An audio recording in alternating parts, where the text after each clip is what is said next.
Tapi tadi, ya apik, tapi kan nggak masukin aku.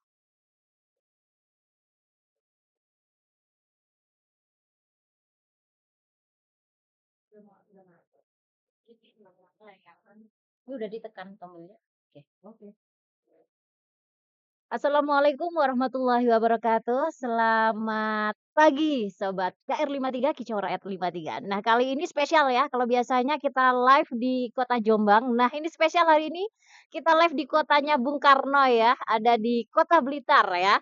Nah, kali ini Ana juga tidak sendiri, ada beberapa kawan-kawan dari berbagai daerah ya. Nah, kita perkenalkan dulu untuk hari ini, tema yang akan kita bahas yaitu tentang membuka sumbatan regulasi. Apa kabar Perbub Perlintan di Blitar? Nah, oke, sekarang kita akan perkenalkan dulu ada beberapa narasumber yang sudah hadir pada, pagi menjelang siang ya. Yang pertama ini ada Bapak Suwondo ya. Beliau adalah, salah satu anggota DPRD di Komisi 2 di bagian ekonomi dan pertanian. Gimana kabarnya Pak Wondo? Alhamdulillah sehat Mbak, ketemu ketemu kembali pagi siang hari ini. Tidak, lewat ini aja. Sudah istirahat ini ya? Kayaknya baru masih agak ngantuk gitu ya, Pak? Maksa-maksain Mbak. Nah, Memang, kalau capek-capek contoh gimana? Ya wes Mbak. demi demi ini ya, demikian. Oke, yang kedua, kita ada kawan dari KNPK. KNPK itu Komite Nasional Pertanian Keluarga. Nah, ini langsung dari mana nih? Jakarta atau Purwakarta ini? Purwakarta.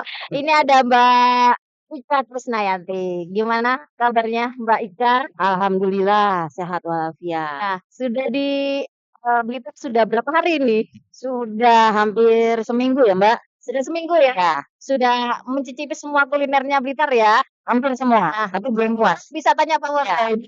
siap. Yang tuan rumahnya Blitar ini.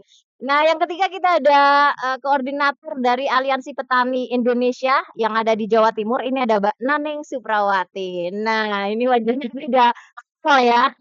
Mana Mbak Naneng hari ini? Alhamdulillah. Semangat ya. Sehat. Oke, semangat terus kalau lihat Mbak Naneng ini ya.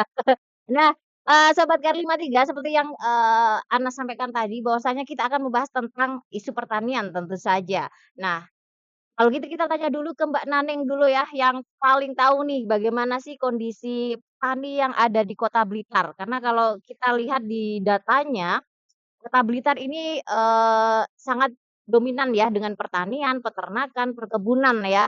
Di, hasil dari sensus pertanian BPS kalau tidak salah ini di Kabupaten Blitar terutama di Kecamatan Kademangan ini ada sekitar 15.200 ya rumah tangga petani. Kemudian di Tanggung Rejo ini ada 11.900 dan di Binangun ada sekitar 11.500. Nah, ini merupakan, apa namanya, rakyat, masyarakat petani yang ada di Kota Blitar dan cukup banyak. Nah, kita ingin tahu nih sebenarnya apa sih persoalan utama yang dihadapi oleh, petani yang ada di Kabupaten Blitar? Silakan Mbak Nani. Terima kasih. Selamat pagi. Salam dari Bolo-Bolo Petani. Harapan tentunya kita akan menjadi petani yang lebih baik dan sejahtera. Karena salah satu komitmen kerjasama dan konsistensi yang terus terjaga dengan Bapak Wondo yang dalam hal ini memiliki kesejarahan perjuangan untuk membuat satu kebijakan Perda Perlintan, Perlindungan dan Pemberdayaan Petani di Kabupaten Blitar. Jadi dengan komitmen, kebersamaan dan komunikasi yang terus terjaga terkait dengan tantangan perjalanan perjuangan ini yang menjadi kata kunci bagaimana kita sama-sama tahu, merasakan, mendengar apa yang menjadi permasalahan dasar dari petani di Kabupaten Blitar. Di Kabupaten Blitar memiliki banyak komoditas dengan latar belakang daerah yang beragam. Ini menjadi potensi dan kekuatan bagaimana pangan di Kabupaten Blitar ini terjaga terpenuhi. Artinya stok pangan.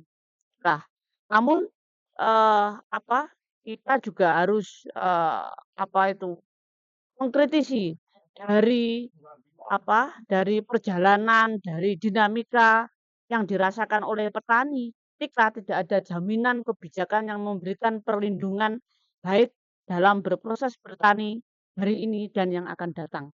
Karena tanpa adanya kebijakan atau regulasi yang kuat, untuk petani, nah ini akan tentunya menjadi ancaman di tengah-tengah, persoalan pangan industrialisasi. Jadi, sangat dibutuhkan selain perjuangan sudah lahirnya perlindungan dan pemberdayaan petani atau Perda Nomor 13 tahun 2019 yang sudah diketok sama Pak Wondo ya, yang menjadi inisiator itu, ini harus dilanjutkan di tingkatan Perbub. Karena tanpa Perbub kita ya ibaratnya dikasih dikasih, yang namanya pintu tapi nggak dikasih kunci. Kita iya, jadi untuk memperkuat bagaimana, benar-benar kebijakan itu hadir dan bisa dirasakan, baik secara program dan anggaran ini ya masih masih ngawang-ngawang gitu. Maka kami di Kabupaten Blitar khususnya sangat berterima kasih atas kehadiran, eee, Sekjen KNPK yang dari nasional, beberapa pengurus inti ini bagaimana memberi semangat dan motivasi dan secara langsung bisa hadir untuk dialog apalagi di tengah kesibukan Pak Wondo, beliau tetap bisa membersamai perjuangan kita ini bagaimana nantinya bisa mengawal sampai di tingkatan Perbuk. Terima kasih. Ya, itu tadi ya, sudah dijelaskan secara global ya, persoalan apa saja dan seberapa penting, ada yang kemudian harusnya ada roda penggeraknya yaitu tubuh yang harus kita dorong bersama ini ya supaya segera, disahkan, segera diterbitkan oleh Bapak Bupati. Nah, kita geser ke Mbak Ika ya terkait dengan KNPK sendiri. Sebenarnya dari pandangan KNPK yang selama ini memang konsen, pada isu pertanian, terutama pertanian keluarga ya, dan itu sebenarnya tidak hanya pertanian ya Mbak Ika kalau nggak salah ada apa namanya, nelayan juga di sana, ada, apa namanya, perkebunan atau perambah di hutan ya. Nah, kira-kira seberapa penting sih dalam pandangan KNPK, Perda dan juga, Perbub terkait dengan perlindungan petani dan pemberdayaannya ini? Silakan. Ya, terima kasih Mbak Ana, mohon izin Pak Wondo, Mbak Supra. Ya jadi, betul seperti yang disampaikan oleh Mbak Ana tadi, bahwa, adanya Perda dan Perbub yang terkait petani, perlindungan petani itu sangat penting. Karena kalau kita bicara tentang pertanian keluarga, itu kita memahami bahwa, pertanian keluarga di dalamnya ada manusia yang bernama tani keluarga. Jadi siapa? Kita adalah petani keluarga atau, nelayan keluarga. Jadi semua, manusia yang menghasilkan pangan, menyediakan pangan itu kita sebut di sini petani ya. Dan di dalamnya termasuk nelayan, terus tadi, bukan perambah hutan Mbak Ana, tapi pramu hasil hutan, heeh, pengumpul hasil hutan. Kalau perambah itu nanti mereka lagi besok. Nah, terus ada juga nelayan kecil, nelayan tradisional seperti itu. Ada juga masyarakat adat. Nah, mereka ini jadi, secara global di dunia itu sekitar 3 miliar manusia itu kan tinggal di pedesaan. Dan mereka itu adalah petani keluarga yang termasuk di dalamnya tadi yang saya sebutkan ya. Nah, terus itu hanya 1,5 miliar itu yang mempunyai lahan itu 2 hektar. Jadi selebihnya itu berapa miliar tadi? Kalau di dunia 2 hektar kalau mereka, mengumpulkan datanya itu. Sedangkan di Indonesia kebanyakan di bawah 0,1 hektar gitu ya. Dan di seluruh dunia ini kita bicara global dulu, sekitar ada 410 juta itu, mereka itu adalah, eee eee, apa namanya, pramu hasil hutan, 100 sampai 200 juta itu 100 juta itu nelayan dan ada 300-an juta lainnya itu juga mereka yang bergerak di kegiatan menghasilkan pangan. Belum lagi yang di kota-kota itu sekitar catat 800 juta yang bertani di pekarangan, di dalam kota, seperti itu. Lahan-lahan Nah, kecil ya? lahan kecil sekali, sedangkan di Indonesia itu kan tani kecil kebanyakan di seluruh Indonesia ya, kurang dari 0,2 hektar gitu. Nah, ini kita semua adalah penghasil pangan. Oleh karena itu, kalau dihitung-hitung secara total semua, para penghasil pangan ini atau petani keluarga ini, itu ternyata menurut FAO, Badan Pangan PBB, ternyata menghasilkan 80% pasokan pangan dunia. Itu semua berasal dari kita-kita, yang petani-petani kecil, nelayan kecil, dan seterusnya. Jadi bisa dibayangkan, berarti 20%-nya kan dari mana? 80 versus 20%. 80 lebih banyak kita yang mengadakan pangan tersebut. Bagaimana Tapi nah, bagaimana itu keadaannya semua?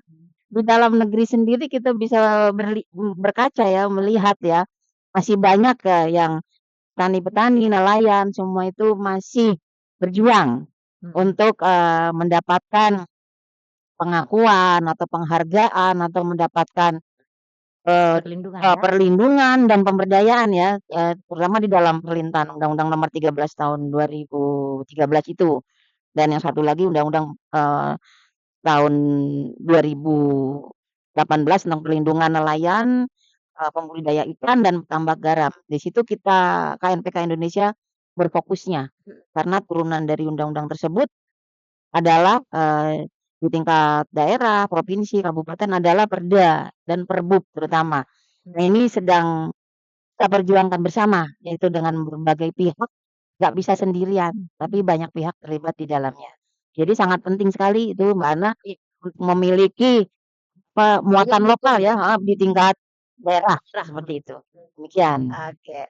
Nah, itu ya. Jadi, kita semua atau para petani yang kebetulan menyimak boleh ikut komen, boleh menyampaikan keluhannya, apalagi kalau ada petani Blitar yang ikut, berkomen di apa namanya, kita live di YouTube ya, boleh silakan berkomen. Mumpung ini ada wakil Anda, rakyat Anda. Nah, kita langsung ke Pak Wondo ya.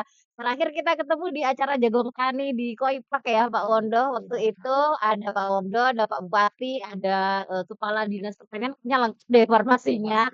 Heeh, waktu itu lengkap kalau nggak salah September 2025 ya, tahun 24? Iya, 24 September, heeh. Nah itu sudah bicarakan ya Pak tentang, Perda, Perlindungan dan Pemberdayaan Petani Nomor 13 Tahun 2019 yang, waktu itu kita udah bilang, "Ini kok lama ya Pak Wondo, kenapa?" Sehingga Pak Bupati mungkin lirik-lirikan sama Pak Wondo, di mana. Nah, sebagai DPR yang melahirkan ya, apa namanya, regulasi ini, perda ini, kira-kira apa sih Pak Wondo yang menjadi sumbatan terbesar sehingga Perbub ini sebagai, alat penggeraknya atau juknisnya ini kok begitu lama tidak berjalan ini kenapa Pak Wondo? Monggo ini Pak Wondo. Iya, iya Mbak. Jadi kita sudah ya dulu lama Mbak Nani ya, lama tahun yang lalu sebelum Perda itu menjadi salah satu produk hukum di Kabupaten Blitar. Nah, dulu itu menjadi bahan-bahan diskusi waktu itu. Nah, dan akhirnya syukur alhamdulillah atas support dari teman-teman semuanya termasuk teman-teman. Tapi pada saat itu lah kita akhirnya kita dorong terus untuk menjadi salah satu perda inisiatif dari kami di Komisi 2. Dan alhamdulillah juga akhirnya muncul sudah ditetapkan sebagai perda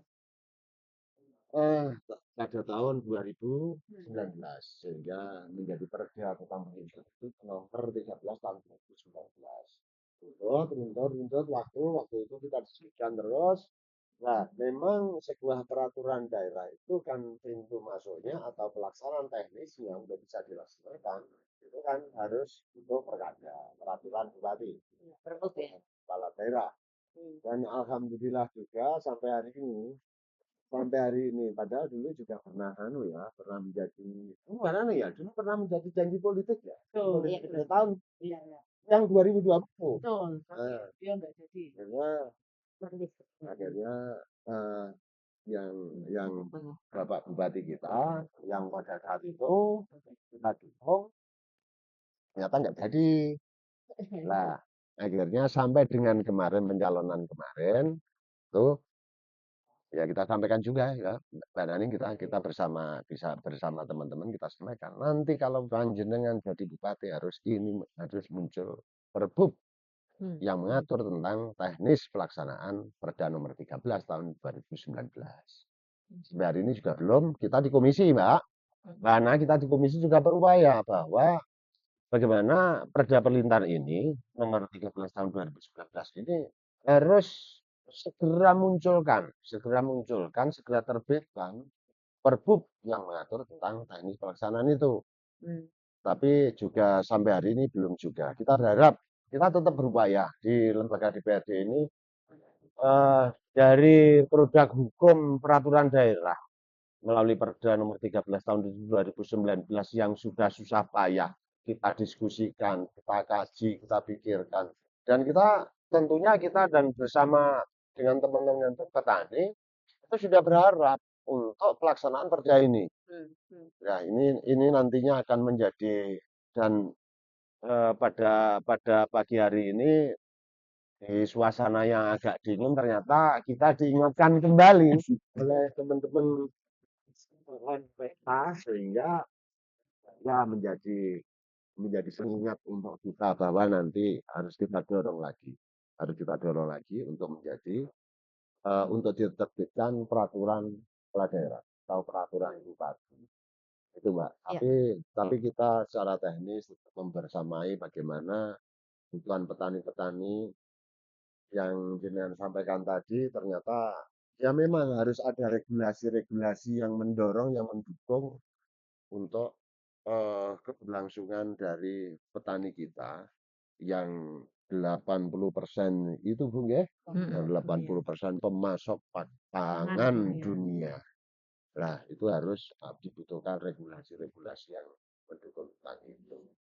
Ya. Ya, mungkin paparan awalnya seperti itu, Kak. Oh ya.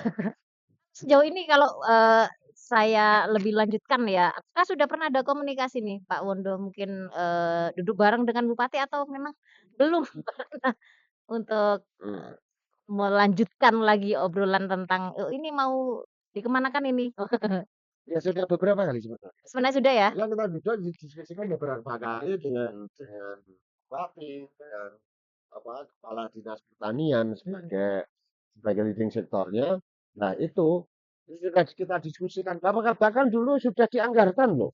Sudah masuk ke budget ini. Tahun 2013 ya sudah dianggarkan untuk kajian pembuatan Perbup itu.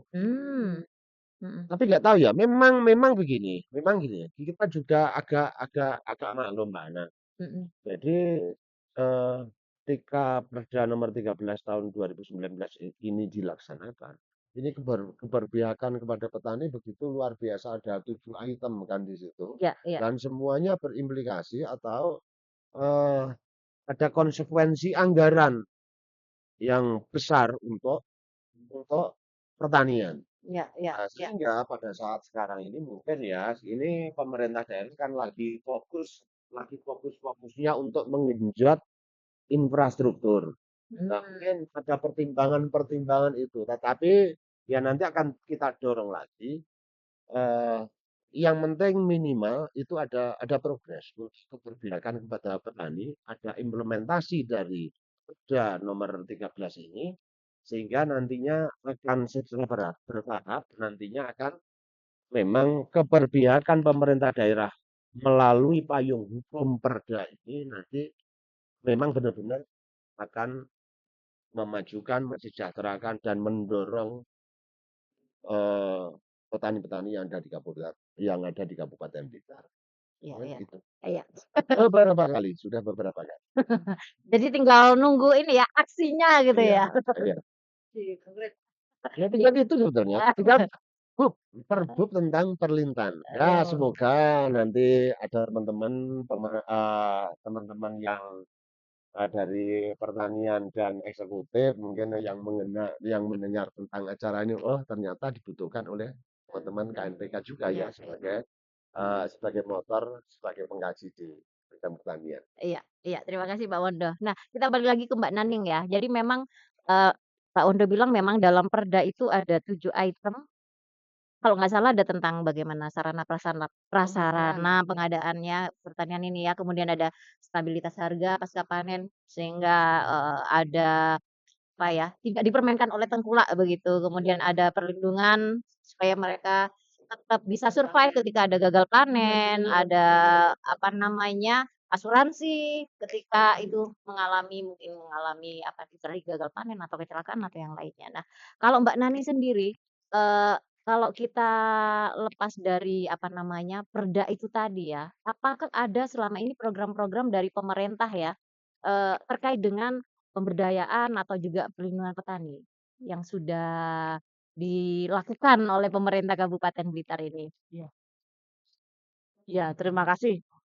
Untuk akhir-akhir tahun ini ya, ini lumayan ada progres terkait dengan kebutuhan input produksi. Dalam hal ini bagaimana distribusi pupuk ini bisa merata.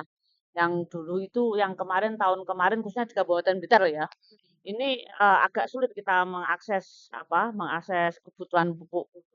Cuman dalam catatan itu tadi bahwa kita sering melakukan komunikasi dengan teman-teman PPL bahwa harus updating yang namanya data. Karena apa? Supaya tepat sasaran dan tepat guna. Maksudnya apa? Tepat sasaran ya dengan updating data ini benar-benar petani Payaman itu masih hidup dengan kepemilikan jumlah lahan sekian begitu. Dan dalam durasi waktu misalkan komoditas padi nih waktunya vegetatif di komoditas padi ini jangan sampai molor waktunya begitu sehingga kebutuhan pupuk yang diusulkan oleh kelompok tani ini benar-benar turun sesuai dengan timing yang dibutuhkan di usia vegetatif, generatif kayak gitu. Sehingga benar-benar ini merasakan dan tidak muspro secara anggaran. Ini yang terus kami amati dan terus kami ngopi bareng sama teman-teman PPL, bagaimanapun sekecil apapun itu adalah anggaran yang bernilai, yang bagaimana harus dikelola oleh pemerintah dengan sebaik-baiknya, sasaran dan tepat guna. Yang kedua adalah kami melihat harus benar-benar program itu based on data yang real gitu terkait dengan kondisi petani. Bahwa sebenarnya stok pangan kita itu benar-benar aman atau masih kurang gitu. Sehingga kebijakan yang lahir atau dimunculkan atau yang diberikan itu benar-benar sesuai gitu. Misalkan sekarang ini banyak sekali sebenarnya peluang kalau kita membaca kebijakan atau regulasi yang mendukung juga di tingkatan petani di level desa ya. Karena mayoritas itu kan teman-teman ada di desa ya, teman petani itu. Kita melihat kan melihat dengan situasi kondisi pangan yang ada di desa. Taruhlah dalam skala desa ini kebutuhan pangan dengan luasan lahan yang dimiliki oleh landscape desa A ini mencukupi. Ya kita maksimalkan ini supaya menyerap hasil panen ini tidak jauh. Distribusi pasarnya sangat dekat gitu. Tidak harus orang dalam desa harus beli beras dalam desa, nggak usah keluar gitu. Nah ini yang kemudian bisa sebenarnya sangat asik dan menarik kalau ini terjadi gitu. Karena regulasi di level desa dengan Undang-Undang Desa nomor 14 itu nomor 16 tahun 2014 ini juga sangat membuka untuk bagaimana tani itu kerjasama dengan pemerintah desa.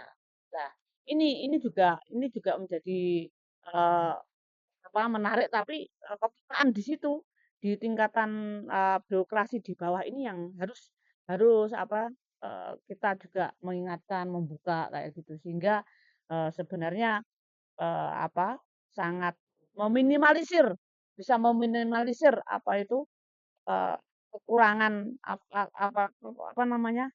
sangat meminimalisir kerugian daripada petani.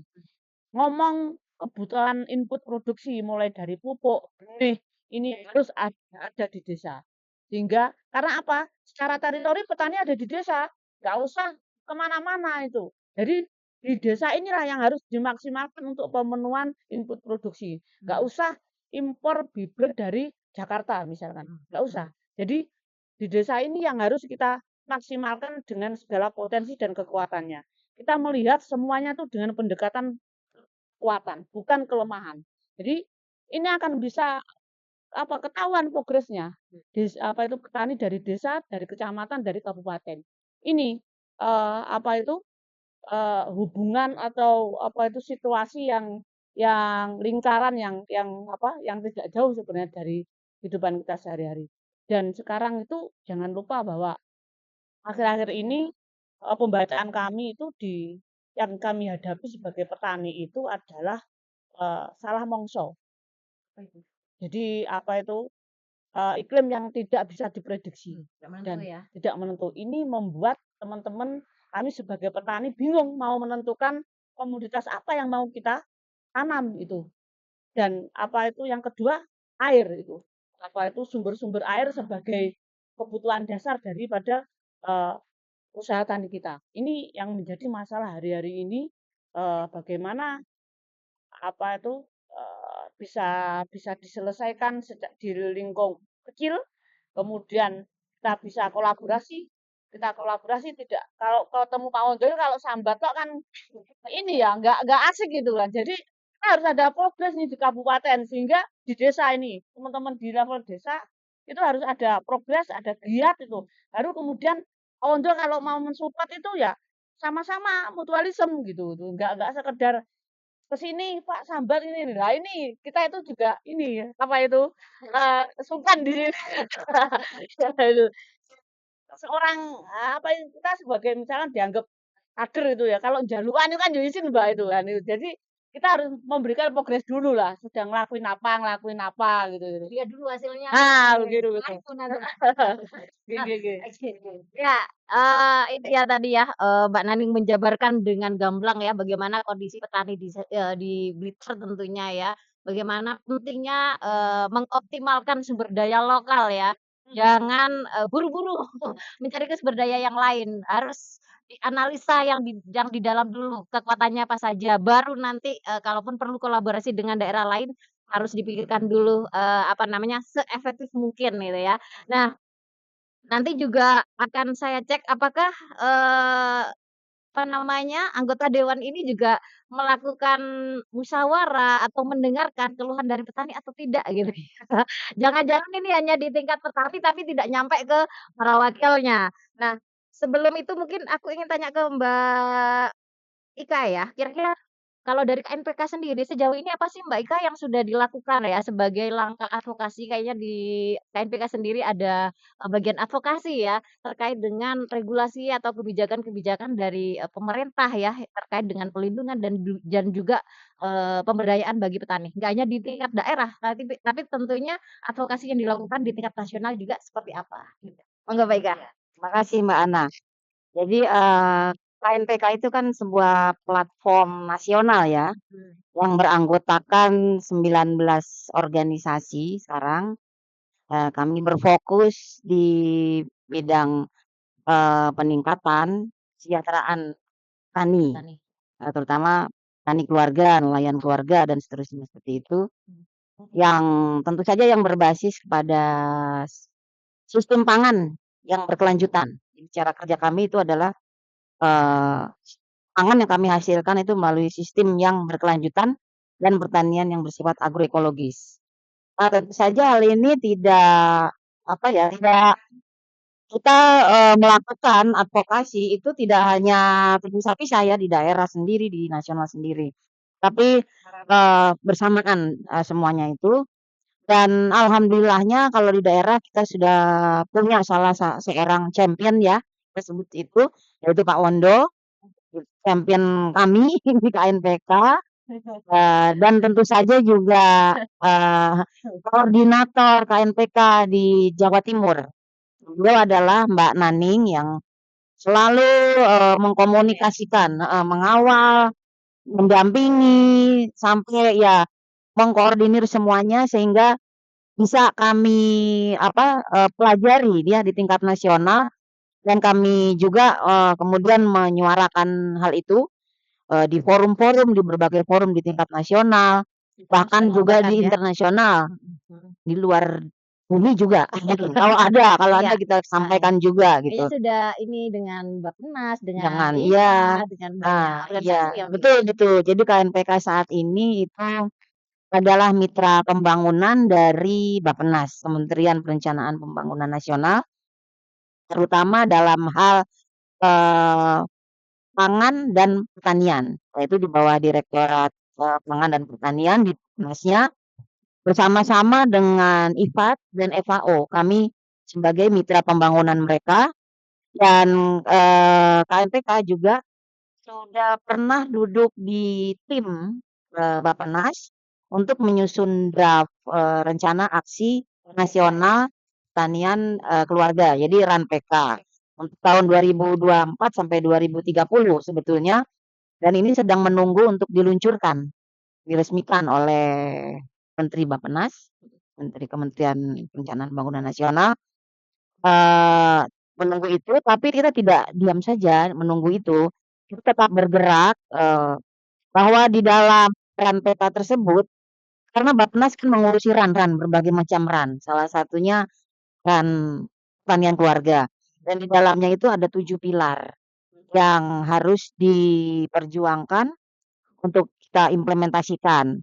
Nah, salah satu, tugas KNPK di situ selain pernah duduk di dalam tim drafting RANPK tersebut, kita juga melakukan, apa ya, monitoring dan, monitoring implementasinya, kemudian juga di anggota-anggota kami juga bergerak, istilahnya apakah sudah dijalankan program-program yang terkait dengan pemberdayaan atau peningkatan kesejahteraan petani keluarga ini.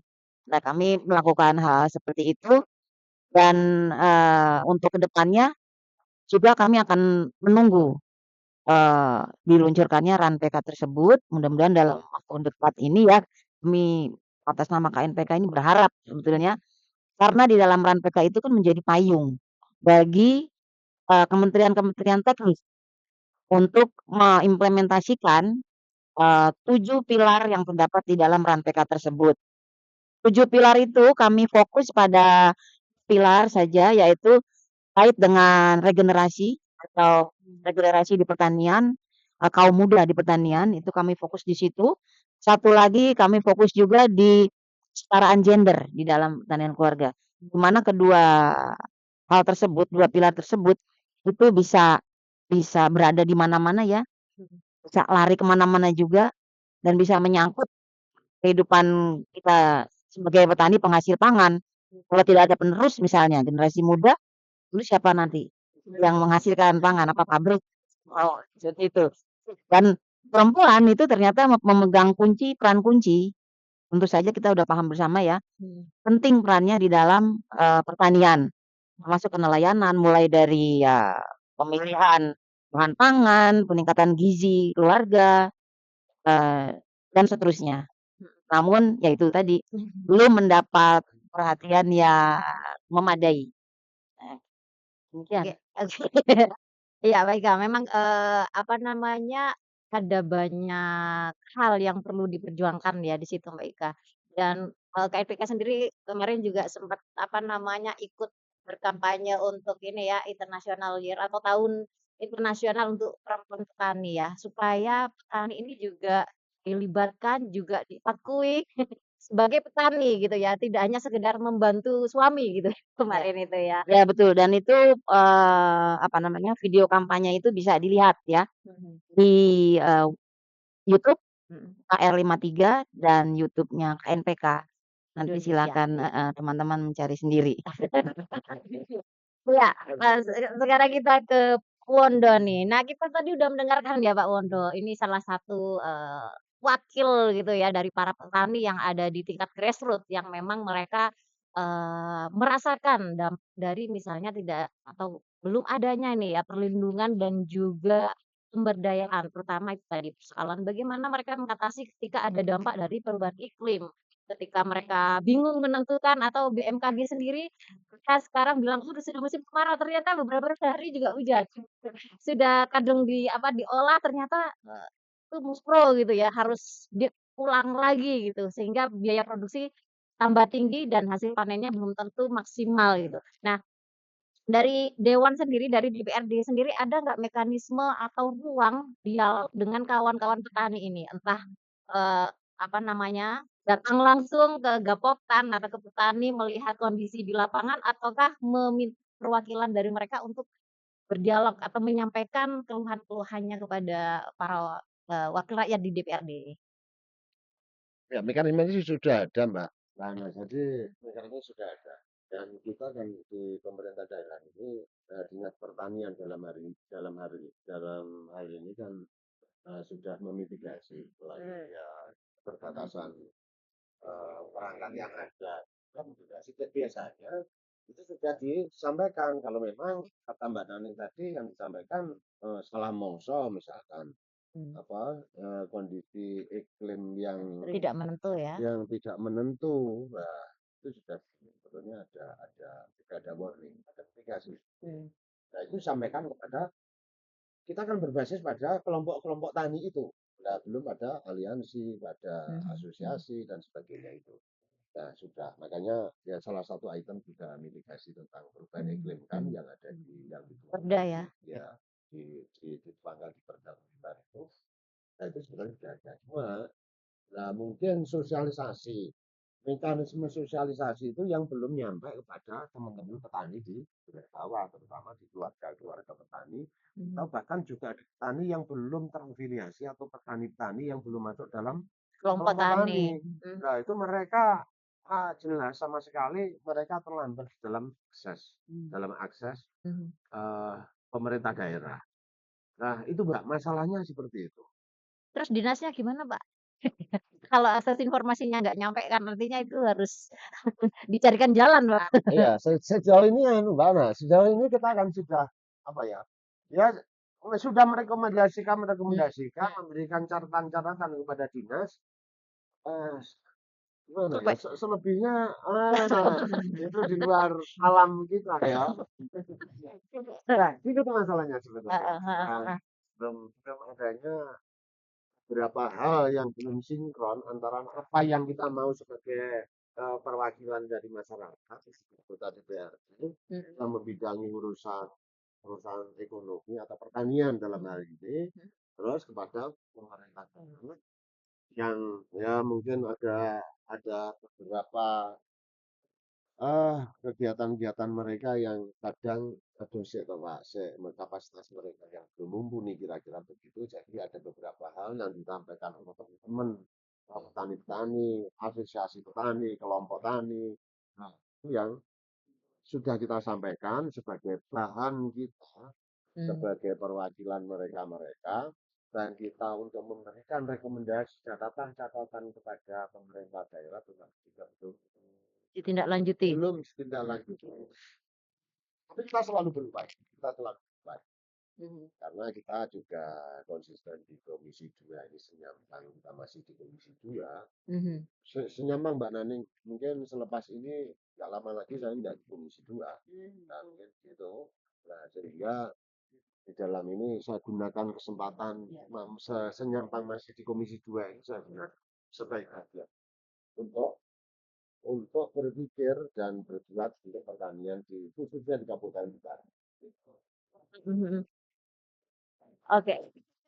Nah, ke depannya ada nggak, Pak, langkah-langkah, apa namanya, konkret untuk bisa, mendorong gitu ya, kira-kira supaya Pergub ini bisa segera disahkan atau ini gimana? Ada nggak, Pak, di Komisi 2 sendiri? Ya, sampai pagi ini kan ada energi baru lagi ya, ada energi baru, ada pertanyaan yang mungkin ada dorongan dari teman-teman KNBK untuk segera terbitnya Pergub tentang perlintang. Ya. Nah, yang menerjemahkan Perda nomor 13 itu. Nah, jadi ini sebagai energi sebagai bahan bakar, Mbak.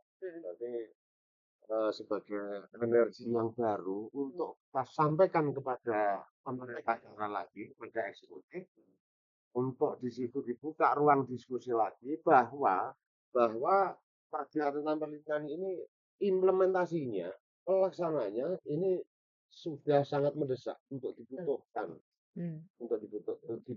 oleh para teman-teman petani Petani, itu. ya.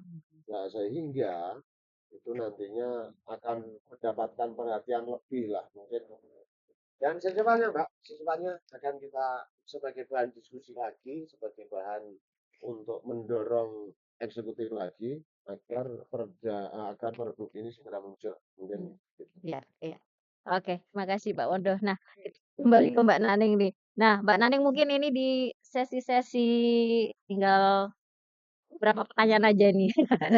Nah, yang terakhir ini, kira-kira apa sih yang paling diharapkan saat ini ya kepada pemerintah yang menyaksikan nggak hanya di PRD ya, tapi ada Pak Bupati di sana, ada Dinas Pertanian, ada juga beberapa apa namanya instansi pemerintah yang seharusnya ikut memikirkan, seharusnya ikut peduli, seharusnya ikut bertanggung jawab ya atas kalau nggak salah, di Blitar ini, 70% ya, 80% di sektor pertanian ya. Nah itu artinya jumlah yang tidak sedikit yang nasibnya, sangat apa namanya, perlu untuk diperhatikan oleh semua pihak. Gimana Mbak Naning?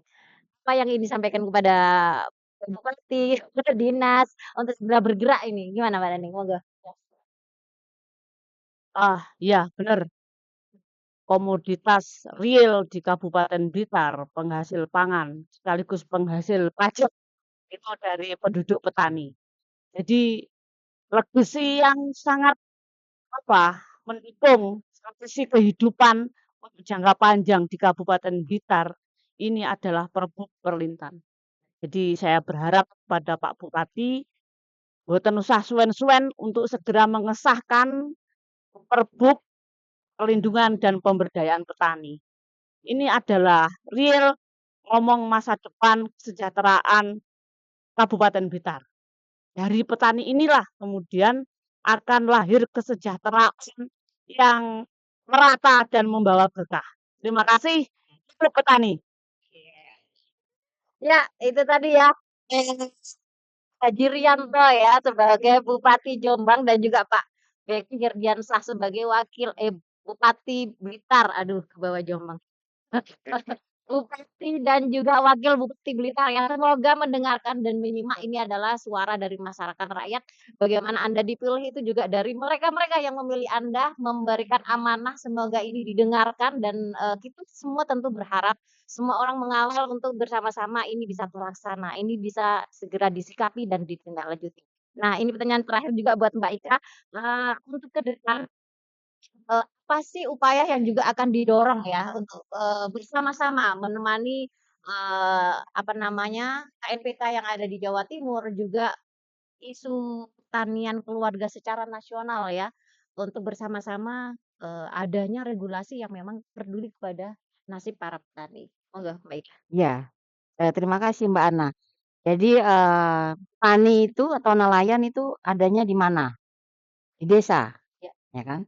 Berarti, aturan yang sangat mengena ke kita, itu kan adanya di desa, di kumpulan desa di kabupaten seperti itu ya. Ya.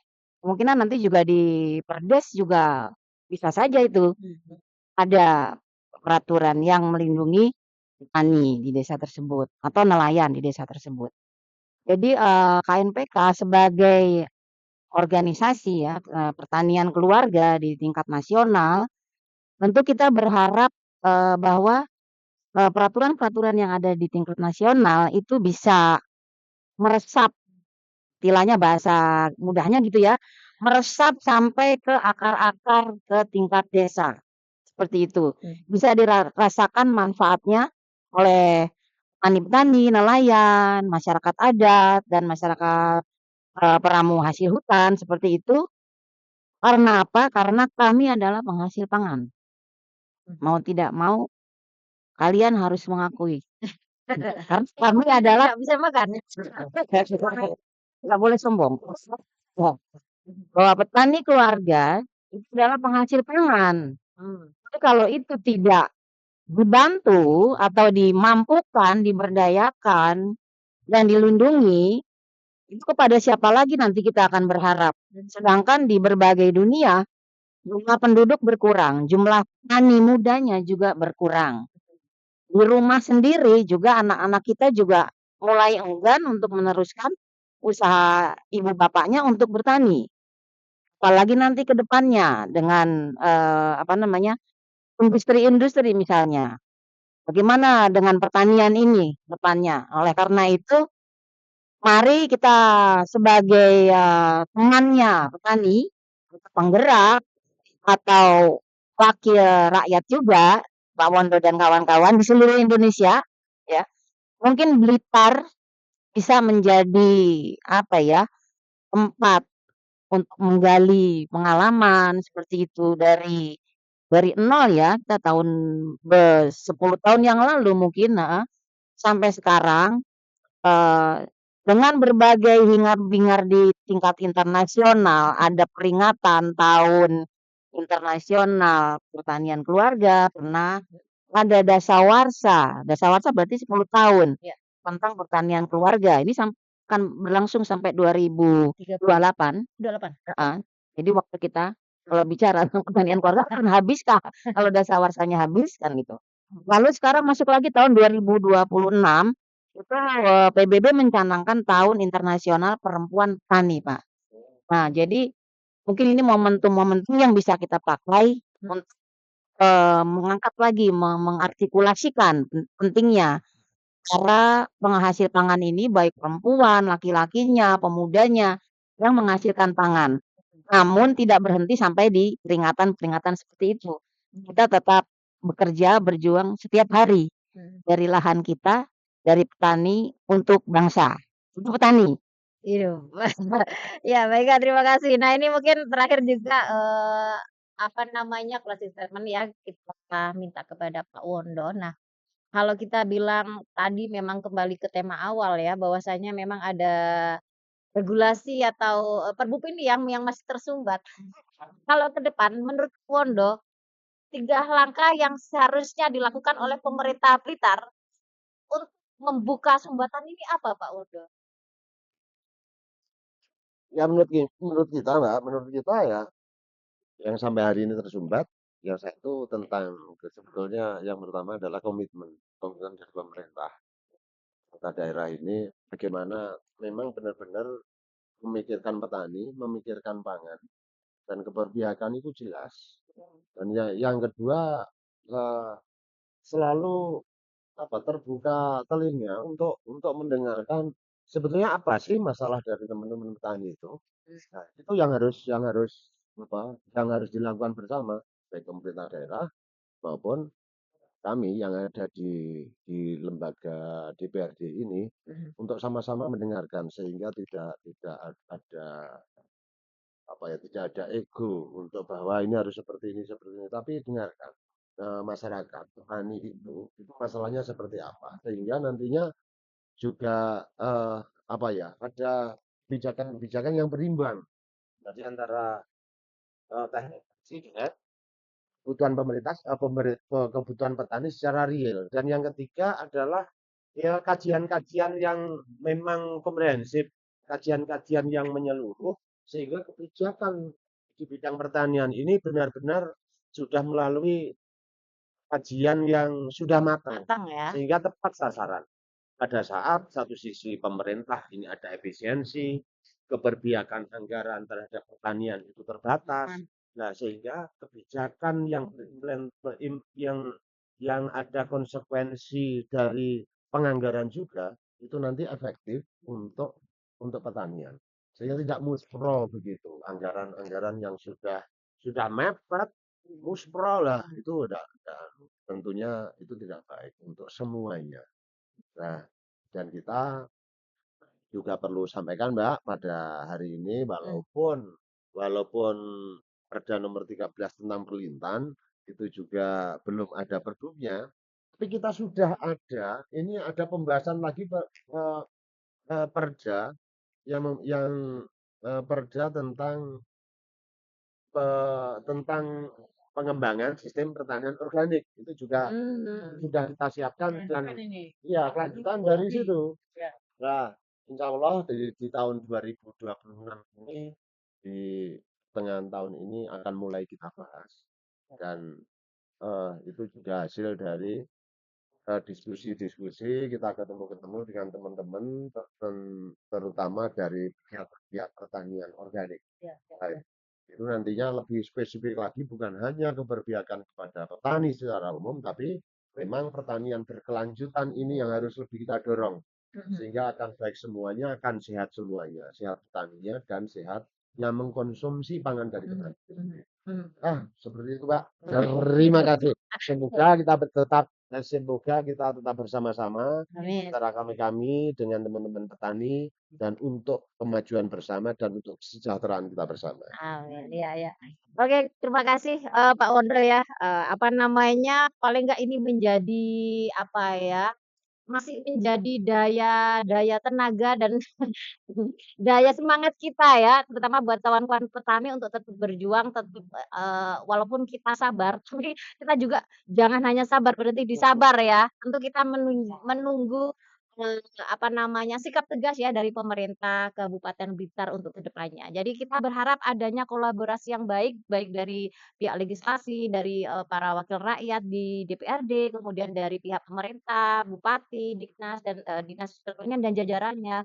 Kemudian juga dari organisasi petani yang ada di Kabupaten Blitar ya, tapi di seluruh Indonesia bisa saling kolaborasi dan mendorong supaya pertanian di Indonesia ini semakin baik dan petaninya semakin sejahtera, aman, terlindungi. Itu yang menjadi harapan kita. Nah, tadi memang eee, kajian tentang pertanian dengan sistem organik ya, kita lebih mengenalnya mungkin agroekologi yang ramah lingkungan dan lebih berkelanjutan gitu ya, sustainable ini juga menjadi apa namanya, wawasan yang sudah banyak digaungkan nggak hanya di Indonesia bahkan di internasional. Aku menyambut baik niat itu dan semoga saja niat baik dan itikat baik ini juga diikuti dengan eee, politik will dari pemerintah kita, pemerintah yang ada di Kabupaten Blitar ini. Baik, terima kasih atas waktunya, Wendo, walaupun sudah ngantuk ya. Mbak Ika yang dari jauh Purwokerto ya. Dan juga ada wakilnya yang masih semangat ini menemani kita dari mana Bu Wibong? Dari Jakarta ya, dari beberapa daerah ini tentunya makanya kita ingin semua yang terbaik untuk para penghasil pangan yang ada di Indonesia. Kita tutup diskusi kita pada siang hari ini. Terima kasih atas semuanya. Wassalamualaikum warahmatullahi wabarakatuh.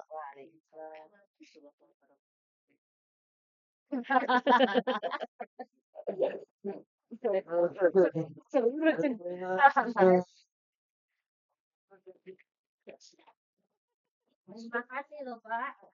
Dikelilingi